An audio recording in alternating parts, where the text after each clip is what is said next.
It's about 2 weeks before. My hair's fucked.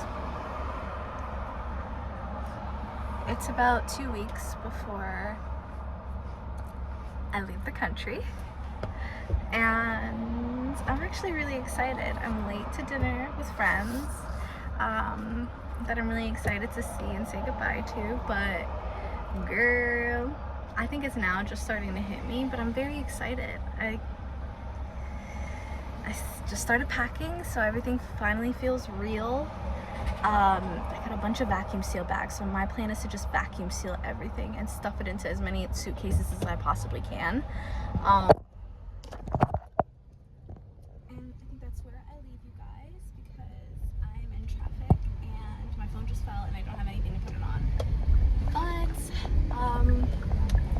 I guess I can just say that I think everyone in my life is finally starting to understand the idea and be on board, which is great. Even if they weren't, it would have been fine, but I think it finally makes sense to them now.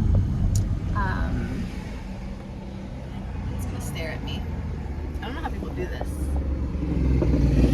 Anyway, I think it's finally starting to make sense to people, because I think generally people would expect me to be really emotional. Most decisions I make in my life are based on logic. So I think seeing how I'm facing everything logically and like I'm open to questions and I have a plan, and you know, I'm not delusional in terms of thinking that everything is golden always. I'm open to the possibility of things not working out, and I have contingency plans upon contingency plans in case that happens. But this is kind of one of the first reckless decisions. I'm not reckless, because it's not, even for a crazy decision. I've thought about it a lot. But it's one of the first big decisions I've made in my life. I've never gotten to choose where I live. I've always just been moved around by other people or by circumstance. So it's really nice to be able to choose for myself where I'm going to be. Also, the United States is turning into a shithole, and it's actually kind of crazy. I feel like I'm getting out just in time. Like, everything has been lining up, getting fired, the United States being trash. They've made it even harder for people with visas to function in the country, I guess. Like, it's just been a shit show, and seeing how easy everything is in another country is actually really surprising to me, because I've been so programmed to be like, America's the best, and I worked so hard and so long to Americanize myself and fit in, and was so proud of getting my citizenship, and I'm still so proud of getting my citizenship. I think this will always be my home. I'm American girl, listen to my accent. But I'm excited for something new. I'm open to something new. And I think that also sometimes you get stuck, and it's harder to make changes when your environment is the same. But when you change the environment as well, I think for me, it makes it a lot easier to change yourself, because nothing is fixed anymore. Your brain is much more apt to take in new behaviors and new information that you may not necessarily have done. Like, I moved around every 2 years growing up, and because of that, I do think I was able to not get pigeonholed or stuck into any specific behaviors. Like, I could choose to change and become a better person in the next place.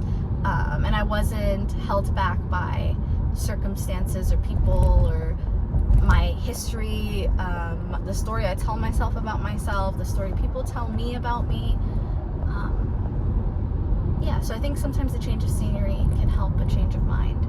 And I'm really looking for a change. You know, I have 2 years to live, and I really want to live it. Well, not 2 years to live. I'm being hyperbolic. It feels like I have 2 years to live. But I want to live it as much as I possibly can. And this feels like that. And when I watch videos of, like, because I always try to find wisdom wherever I can, and when I watch videos of old people talking about what they wish they would have done, or things that they're proud of, or mistakes that they made, one of the biggest ones is not taking risks and not doing things, and regret. So yeah, I know I'm not going to regret this decision regardless of what happens. Even if it's something bad, it'll be a learning opportunity, and if it's something great, then it's something great. So there's really no losing, I think. And yeah, so I'm going to sign off. I think today is September 29th. But goodbye, Lula.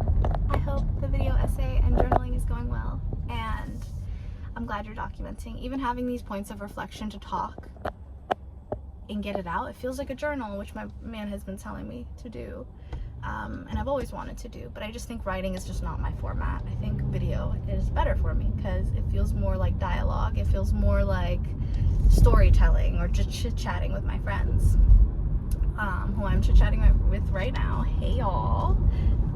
So I hope you guys have virtual Lula to keep you company while I'm gone, and yeah, I'll check back in later.